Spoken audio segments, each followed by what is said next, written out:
Well, from time to time, from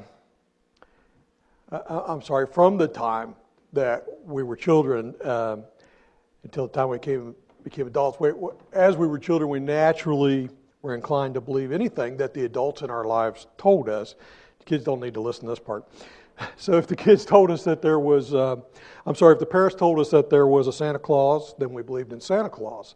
If they told us that there was this strange creature that put money under our pillow for our baby teeth, we'd put our teeth under the pillows and there'd be quarters there the next day, and we would believe in the tooth fairy. And if they told us there was an Easter bunny, we believed there was an Easter bunny. But as we grew older, we began to learn something, and we began to learn that it was necessary for us to be able to differentiate fact from fiction. It was a good thing to develop a healthy sense of skepticism. It's something that has to be done, and you cannot survive in this world today without a healthy sense of skepticism. You got to be discerning. You got to be able to differentiate the fact from the lies that we're presented with quite frequently today. So you can't believe everything that everybody tells you. You can't believe everything that you read. You can't believe everything that you see on TV or even on the news. And you have to weigh out the evidence and follow that evidence to some kind of a reasonable conclusion. Now, there's three kinds of people that make up this world when it comes to their relationship with God, and especially concerning their opinion about Jesus Christ. And the first one would be those who do not believe. Those who do not believe. People that have no faith in Christ. Now, there's probably people like that in church today all across the United States, because it's really become a custom to be in church on Resurrection Sunday or on a special day like that. And they may be in church today because someone that they really, really love believes this stuff. That's what they would call it. And because they love them, they are with them in church today to please them. There's another kind of person that may be in church today, and that is the person who thinks that they believe, but they really don't. Their belief is only external. They say that they're Christians, and they may have even joined a church, and they may be somewhat religious, but internally, where it really matters, they don't really believe. It's just a head knowledge. And then there is another kind of person that it would be in church today, and that is the person who truly believes. They really believe, and they have real, genuine, saving faith in Jesus Christ.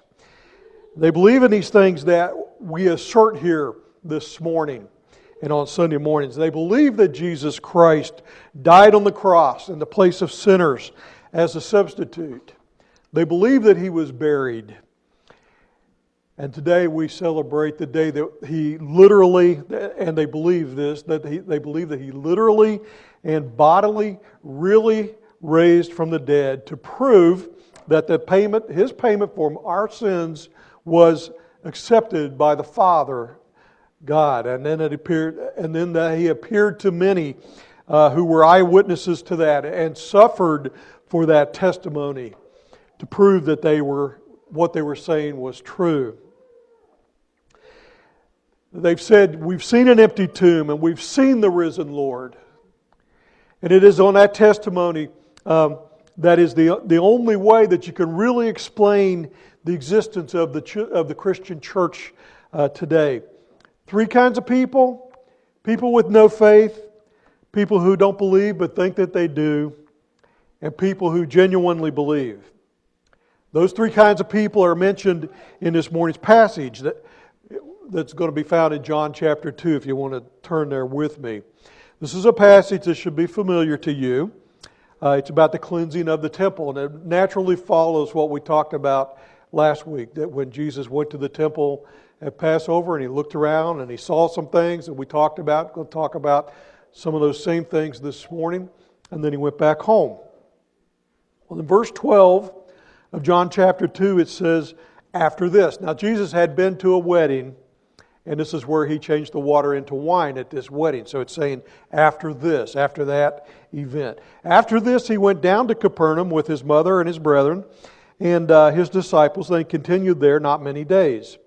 And the Jews' Passover was at hand, and Jesus went up to Jerusalem. And they found him in the temple, and found in the temple those that sold oxen and sheep and doves, and the changers of money sitting. Now, we talked last week about this, that the reason that this happened, this occurred because at Passover there were so many sacrifices that were given, and there were so many people in town that were from out of town, Jewish men in particular, who were required under Jewish law to attend at least one of 3 feasts in the year, and one of those would be the Passover.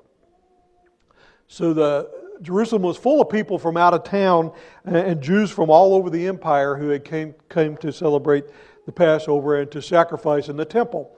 And we said they brought their foreign currency with them from the land that they lived in. And at the temple, in order to, which only accepted local currency, they would have to, because it was difficult to travel with an ox or a lamb or a dove, they would buy those once they got to the temple to sacrifice. And they only used the local currency, so they had to exchange their currency for the local currency, and then they, of course, charged them for doing that. But they would get there and they would make their purchase once they were there at the temple. Now, Jesus didn't like what he saw when he got there. And you might think, well, that was really convenient for the people that were out of town that were traveling to come and do that. And it was, but he did not like what he saw there at the temple. Verse 15 says, when he made a scourge of small cords, he drove them all out of the temple, and the sheep and the oxen, and poured out the changers' money and overthrew the tables. So now you've got coins rolling all over the place, and confusion and the kind of noise that would make. I may have told you before, when I was in high school, we had a study hall that was in our cafeteria, and the outside walls of our cafeteria were lined with windows. And we had those old metal Venetian blinds that they would pull down to block the sun coming in. And some of the more badly behaved guys would take pennies, and when the study hall teacher wasn't looking, they would take a penny and throw it against the blinds. It'd make a big loud clang, and then it'd fall down and go rolling across the floor, and the tinkling and the noise that would make and everything. Make a big distraction.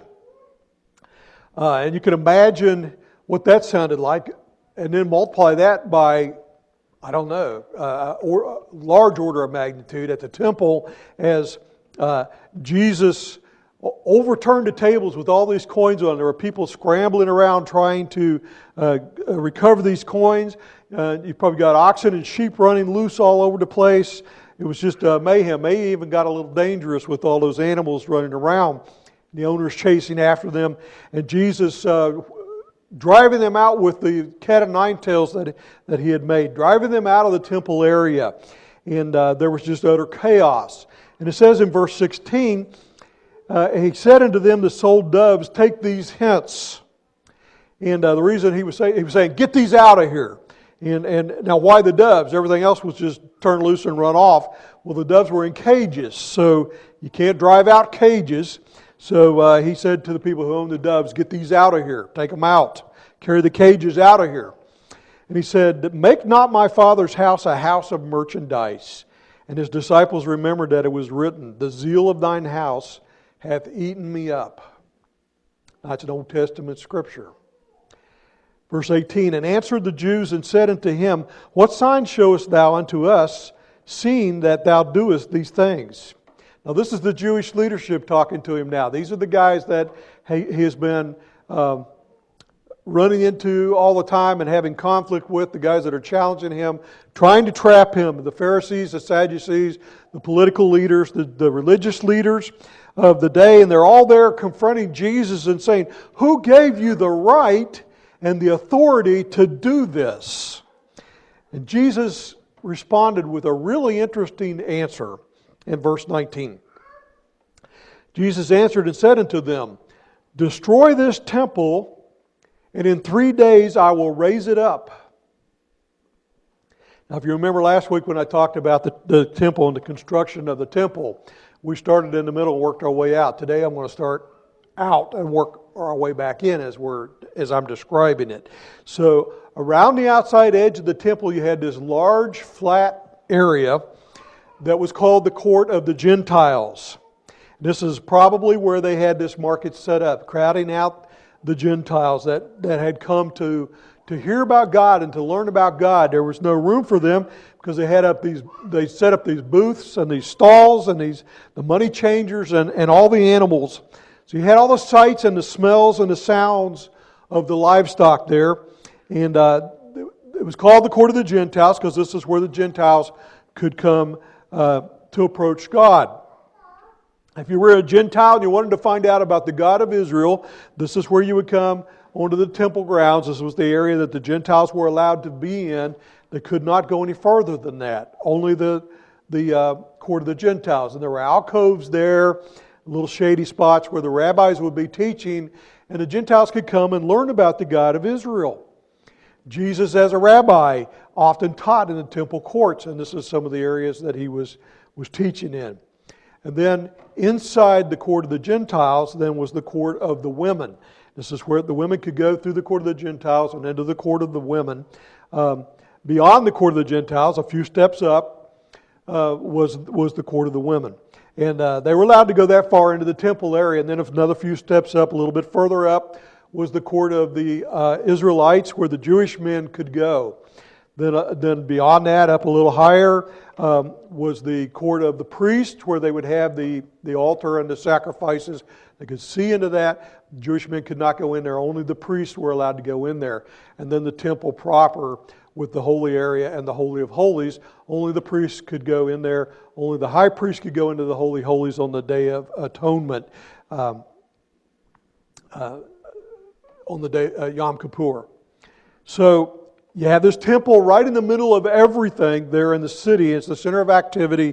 And when Jesus says, destroy this temple and I'll raise it up in 3 days, they took him quite literally to mean the temple proper, because they were standing right there in the Court of the Gentiles when Jesus said that, with the temple behind him. And they took that quite literally, and it was incredibly offensive to the Jewish leadership. And here's what they say. Then said the Jews, 46 years was this temple in building. Wilt thou rear it up in 3 days? And then verse 21 says, but he spake of the temple of his body. After he was raised from the dead, his disciples recalled when he said that, and they believed the Scripture and the words that Jesus had spoken. And they recalled the words that he had to say, and they realized that he was speaking not of the temple proper, but of the temple of his body.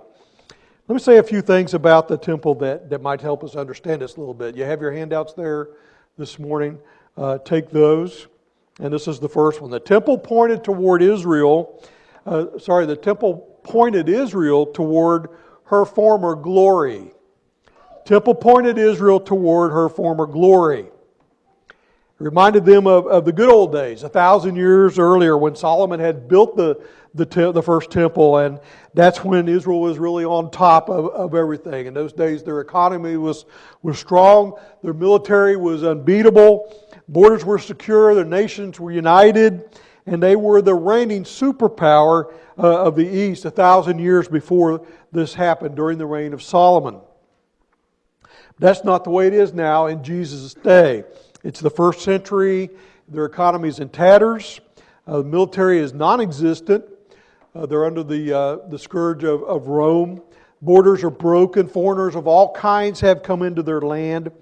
Everything looks different, everything seems different, they look different, these foreigners look different, they dress different, they eat different kinds of food, speak different kinds of language. And the old-timers were thinking a lot like we do today. They're thinking, well, what has happened to this place? This is not the Israel that I grew up in. I think that about America a lot today. This is not the America that I grew up in. And there was a sense there in the first century that the very best days of their nation were behind them. and it did not lie ahead of them. But the one thing that they had that they could always look back on and be proud of was the temple there in the center of this city. It's one of the many wonders of the world. One of the few wonders of the world, I guess I should say. They had spared no expense in the way that they had built it, and we've talked about that before, in that it was clad with gold and white marble. It was a beautiful building. They had shared no expense in building that. It had already lasted 46 years at the time of Jesus. And a lot of times nations will build buildings and monuments to project an image of their power. These amazing archaeological feats to say to the world, we're strong, we're smart, we're affluent, we're smart people, we can figure out how to build these things. We have the materials and the finances to build these things. We can afford to build these things. We take pride in these buildings, which is why, I've said this before too, Egypt has its pyramids, Paris has its Eiffel Tower, San Francisco has Golden Gate Bridge, Washington has the Capitol buildings, all the monuments there. And I was trying to think of what Lancaster has that they could be proud of that nobody else has. And I thought, well, we've got Sherman's home house there on Main Street. And I've said before, we also have the longest red lights in the world. That's about all we can brag about. But when visitors come to all these cities and look around, they take in the sights and they go to these places that say we're strong, we're smart, we're ahead of our time. So every nation does it and every culture does it. And so when Jesus said, destroy this temple as if it were obsolete, and I'll raise it up in 3 days, on all sorts of levels, this is really wrong to the Jews, and it is really deeply offensive to the Jews that he would speak in this disrespectful tone. It was their political, their religious, their educational, their cultural center, and in their minds he's speaking of it with great disrespect, disrespecting the temple. Now later on, the disciples figure out that he's really talking about his body when he says, I'll raise it up in 3 days. So, second thing here is the temple provided a safe place for sinful people to meet the holy God. Provided a safe place for sinful people to meet the holy God.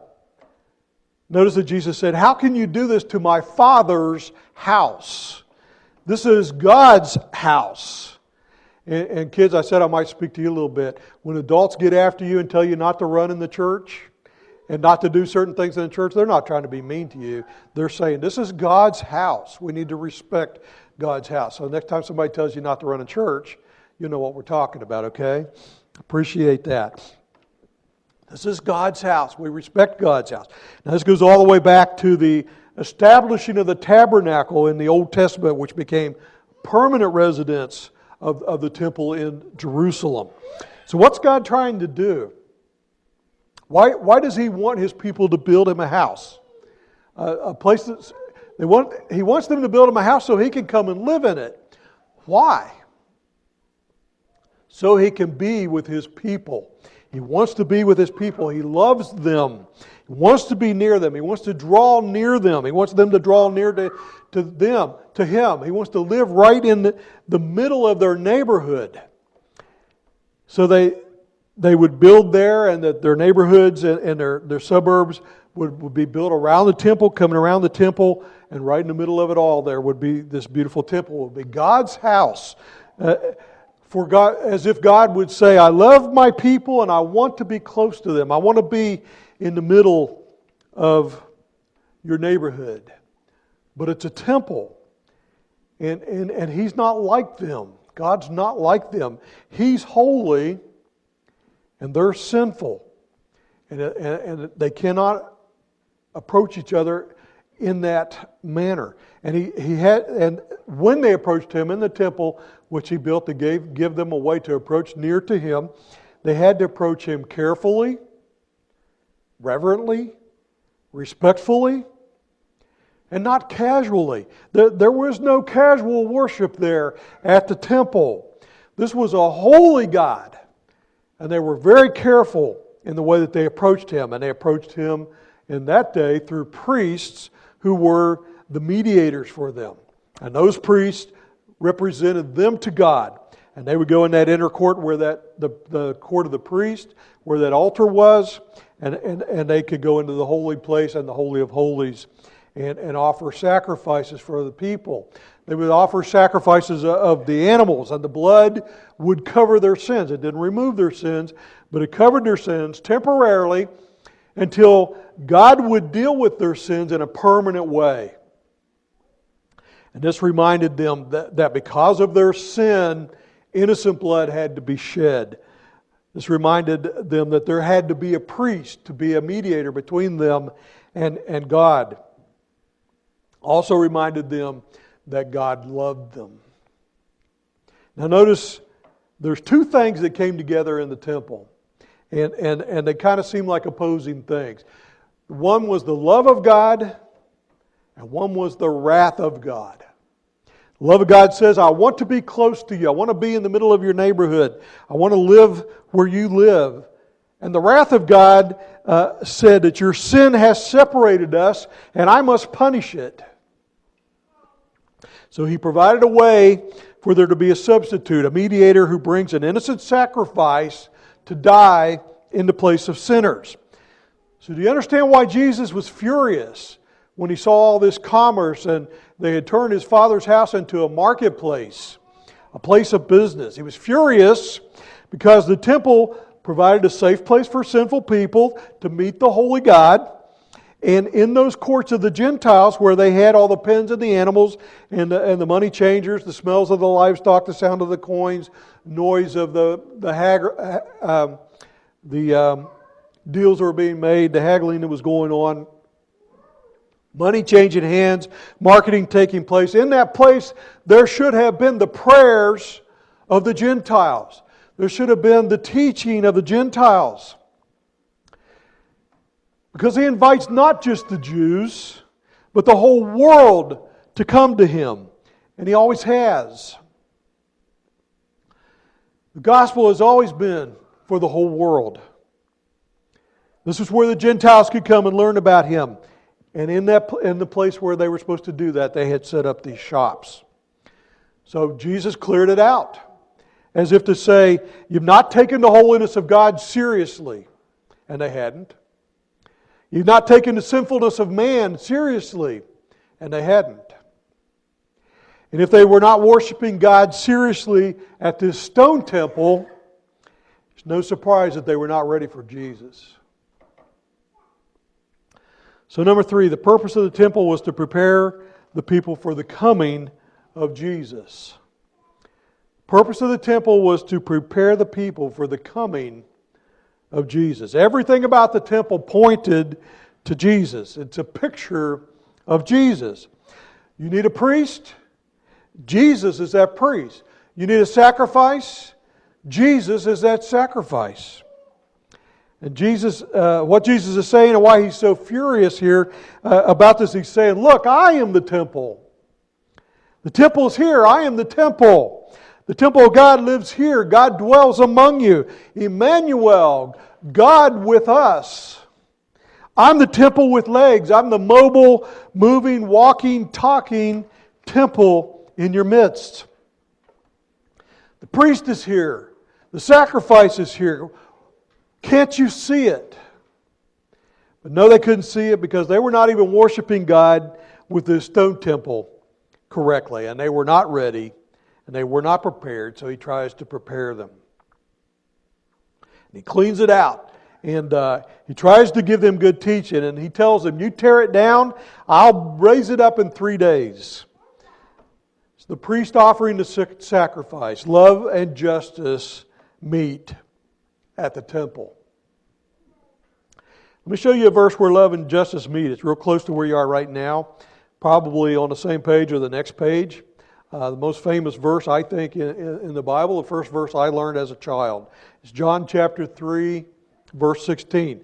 Jesus is having a conversation here with a man named Nicodemus. And this is what Jesus said. And I know you know this verse, just soak it in light of what Jesus has just said about the temple. For God so loved the world. That's the whole world. The Jews, the Gentiles, the rich, the poor, black, white, brown, educated, uneducated. For God so loved the world that He gave. Because that's what love does. Love gives. It's not just idle talk. It's not just a feeling. It's not just an emotion. It's giving. It's sacrificial giving. And here it's a sacrificial giving of God's one and only Son. And He gives Jesus to the world. He gives Him as a priest, gives Him as a mediator, gives Him as a sacrifice. For God so loved the world that He gave His only begotten Son. Now that's the love part. So where's the justice? Where's the wrath that we talked about meeting at the temple? Well, the rest of the verse says that whosoever believeth in Him should not perish. Now what's it mean to perish? To perish means to be lost. You know, in your house right now, you've got two kinds of food. You've got perishable foods and you've got non-perishable foods. The non-perishable foods are probably found in cans. And the perishable goods will be in bags or containers in your refrigerator, in your freezer. But you know what happens to perishable foods? What happens if a bag of potatoes goes bad? You ever had a sack of potatoes in your kitchen that went bad on you? Pretty nasty. They smell bad, they're slimy, they're stinky. And what do you do with them? Get them out of here. You take them out of there, don't you? You get them out of the house. Take them out and you throw them away.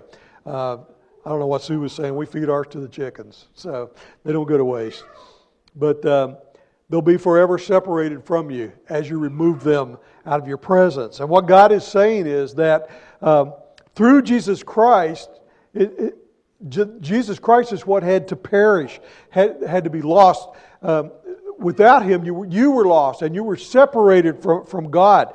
And He doesn't want that. He doesn't want you to be lost and separated from God. But through Jesus Christ, He made the way because He loves you and He gave His only Son so that you would not perish and so that you would not suffer eternal separation from God and the wrath and the punishment of God. And in its place it says, but have everlasting life. Everlasting life. Now, if you have the Son and you put your trust in Him alone, you will not perish.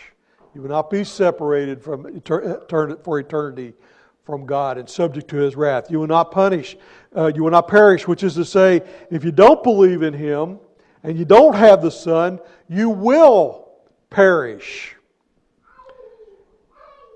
And He has to do it because of His justice and because of His mercy, because of His wrath and His anger against sin, because of His holiness, He must execute justice. God is a just God. And now He has executed justice on His Son on our behalf, for you and if you believe it and if you trust in Him, that's His love. But you also see His justice in this verse. So in the temple, love and justice meet. John 3:16, His love and His justice meets in that verse. The resurrection of Christ then confirms two things for us. Number one, there's nothing that Jesus cannot do.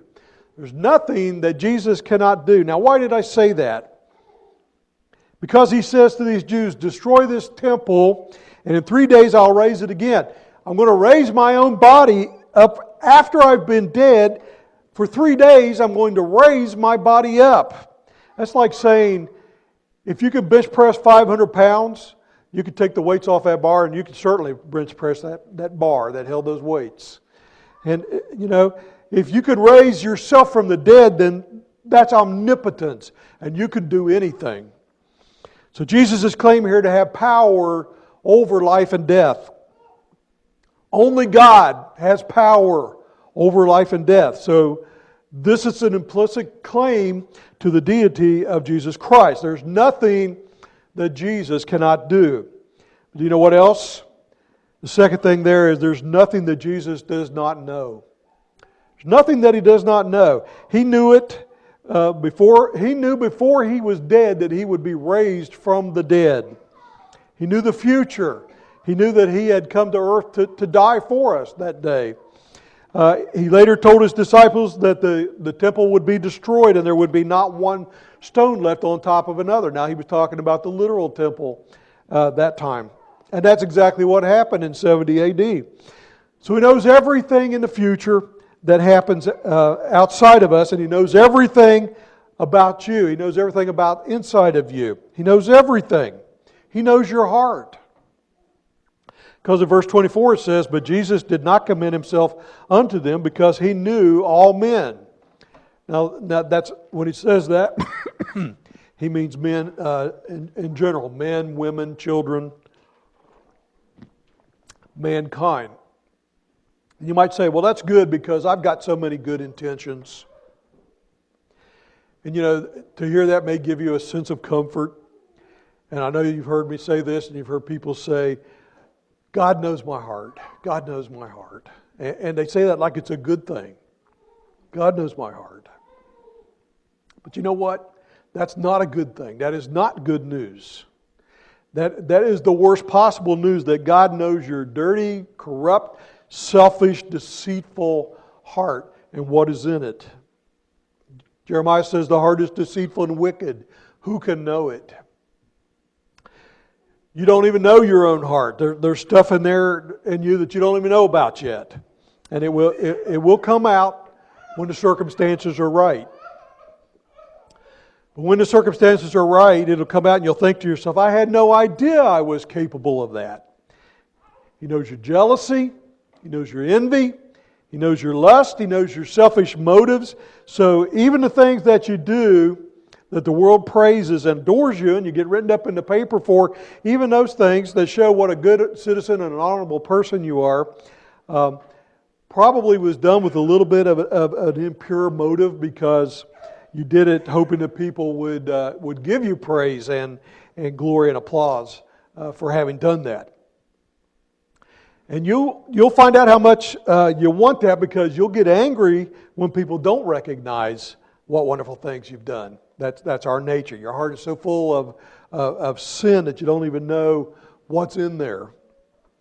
You watch the news and you see the awful things that people do and think and say, and you look at that and you think, I would never do that. I would never do that.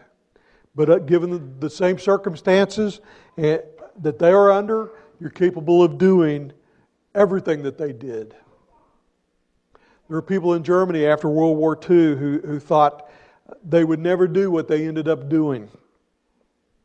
By the end of World War II, they looked back on that and they wrote books about it and they told how it came to be. But the point is, God knows your heart, and that is not good news. So, when we come to faith in Him, what that really means is when God looks at our heart, He knows the people that believe in His Son. He knows the unbelievers that don't believe in His Son. You can't see it. I can't see it. God looks past all your fancy clothes and your nice hairstyles and haircuts, and He looks right through all of that, right into your heart, and He sees the people that have not put their faith in His Son. And He sees the people that have put their faith. He sees the people that think they believe but really don't. He sees the people who really belong to Him. You see three kinds of people in this passage. You see the Jews who don't believe. That's obvious, but then you've got the people who thought they believed but they really didn't. Because what it literally says is that Jesus did not believe their believing. And you've got people who really believe, because it says, for instance, the disciples in verse 22, when therefore He was raised from the dead, the disciples remembered that He had said this unto them, and they believed. Many of them didn't believe until that day. It took a resurrection to do that. So what does it mean to have saving faith? There's three elements to saving faith. First one is knowledge. Second one is assent. And the third one is trust. So on that, or one that is on an intellectual level, one is on an emotional level, and one is on a volitional level. But what we're saying is that at an intellectual level, I understand the facts. I understand it. I know what you're talking about. At an emotional level, it's something more that you feel inside of you. You know the facts and you embrace the facts. But you can know the facts and not agree with them.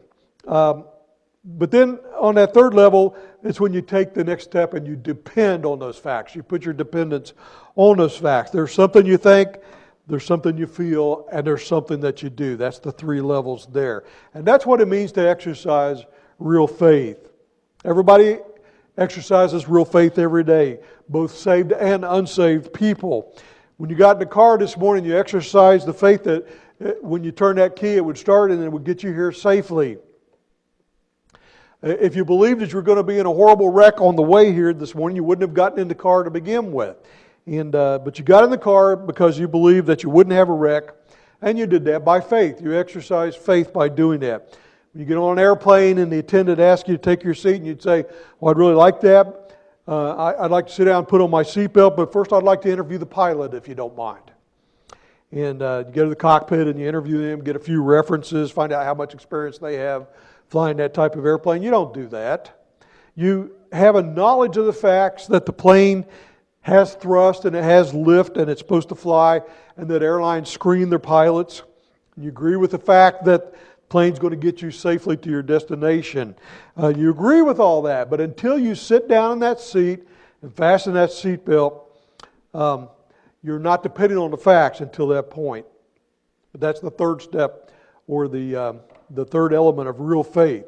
And then hopefully they'll leave you on the plane and not take you off like we saw this last week.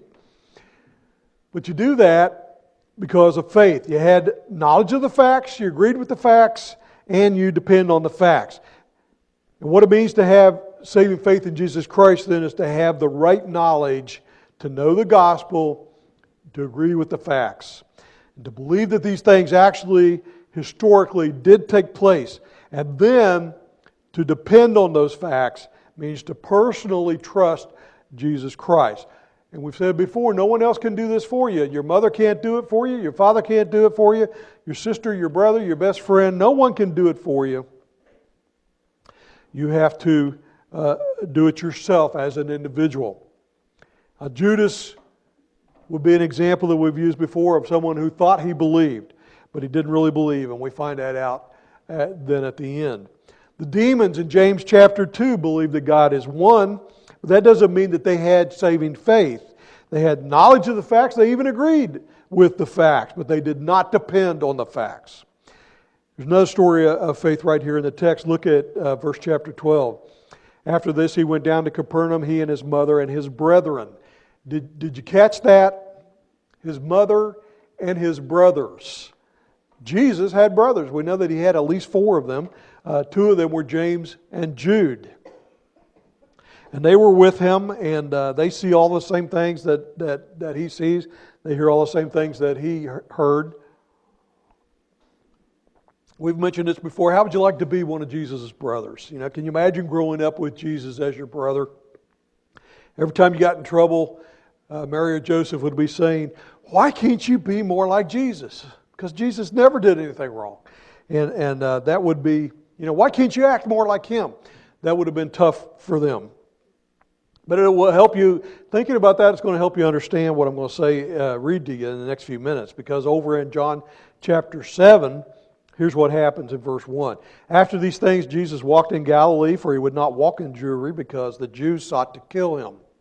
So did you catch that? He wasn't going to go through Judea, because the Jews were waiting there, ready to kill him. They were conspiring to get rid of him at that time. And if he went into Judea, he was going to be killed. Now his brothers knew that. It says, now there's a Jews' feast of tabernacles was at hand. His brothers said to him, depart hence and get into Judea. Now, see anything odd about that? You know, they're saying, Jesus, why don't you go to Judea? They're waiting on you down there, brother. They love you down there. You know, they're waiting to kill him. And his brothers are suggesting that he go down there. So his brothers therefore said, depart hence, go to Judea, that the disciples may see the works that thou doest. For there is no man that doeth anything in secret, and he himself seeketh to be known openly. If thou do these things, show thyself to the world. And then it says in verse 5, for neither did his brethren believe in him. So his disciples hadn't really believed prior to the resurrection. His brothers didn't believe in him. Even his own brothers didn't believe that he was who he said he was. So, and we know later on there's 2 books in the Bible named after these guys. One is James, the other is Jude. And those are brothers of Jesus. So how did they get from this point where they don't believe in him and they're suggesting he go someplace where they're going to kill him? How did they get from that place thinking that he's so crazy that there's no point to the point where they're writing letters that become books of the Bible? How did that happen? Well, we see in the book of Acts that James and his brothers were with the disciples, and after Jesus was raised from the dead and Jesus appeared to them, and in 1 Corinthians, that he appeared to him as the risen Lord. How many of you have brothers? I have a brother. Almost everybody has a brother. Sue doesn't have a brother. Sorry, Sue. A lot of you do. Let me ask you this. What would it take for you to worship your brother? Yeah. What would it take for you to get down on your knees and worship your brother? What would it take for you to write songs of praise to your brother and sing them to your brother? What would it take for you to go out and declare to the whole world, the greatest thing you can ever do in your life is to know my brother and to put your faith in my brother? What would it take? You know what it took for James to do that? It took a resurrection. It took a resurrection. And when he saw Jesus raised from the dead, he said, okay, I'm all in. I'm all in. And do you know what they did to James? James became an elder in the church at Jerusalem, a leader in this fledgling Christian movement there. You know what they did to him? They threw him off one of those temple walls, and they took stones and they crushed his skull. They stoned him to death, caved in his skull. Because James said to his dying breath, I have seen Jesus raised from the dead. To me, that's a very strong argument in favor of the fact that he did see the resurrected Lord. What possible motive would James have had to lie and to tell people that his brother is worthy of worship and being willing to die for it? There's only one way to explain it, and that's because it was true. So even James believed. He didn't believe it then, but he believed. He looked like a believer, but he wasn't. And then he was willing to give his life for the cause after the resurrection, after he saw the resurrected Lord. Now, the thing I want to focus on in closing today is this. When I said that at the temple love and justice meet, that's really important because love and justice meet in the gospel. Love and justice meet in John 3:16. For God so loved the world that He gave His only begotten Son. You take that and you put it next to John chapter 2 where it says that Jesus, this only Son, knows what is in every human heart. You think about that just a little bit. It's an amazing thing. He knows the future. He knows what's in every human heart, which means that when He went to the cross, He already knew you. He already knew how you were. He already knew your heart. He already knew everything you were going to do. He knew everything that you've done. He knew everything that you're going to do still. He knew everything that that you do, and yet He still went to the cross for you. God does not look at your heart and say, my, what a wonderful heart. Look at all that purity. Look how lovable this person is. Because of what's in his heart, I'm going to love this person. God does not do that. He does not look at a heart and say, I love you because of what's there. He looks at your heart and He says, I love you in spite of what's there. He didn't go to the cross because of what was in you. He went to the cross in spite of what was in you. He died in your place knowing exactly what was in you. That's an amazing thing. And we thank Him for that. Praise the Lord. That's love beyond degree. That's amazing grace that we sing about. It's more than unconditional love. It's love without condition. When you tell your wife that you love her, I've used this as an example before too. When you tell your wife that you love her, at some point in your life, she's going to look at you and say, "Why? Why do you love me?" And at that point, you're in a real perilous position. Your impulse is to say something about her beauty or her intelligence, and I love you because of your gorgeous hair. Or I love you because of your little cute. You've got the cutest toes. Or you may mention some other feature somewhere between the hair and the toes that you're fond of. Or you may say, it's because you're so smart. You're such a good conversationalist. You really know what's going on. I love talking to you. You're funny, you're witty, you're clever, and I love you because you're smart. And I love you because you're pretty. The problem with that is that's going to change forever the way she sees herself. Because what you have said at that point becomes the focus then of her existence. And it will cross her mind every now and then. What happens then when the hair begins to thin and turn gray? What happens when arthritis twists and knurls those cute little toes? What happens after 40, 50, 60 years of the effect of gravity on the human body?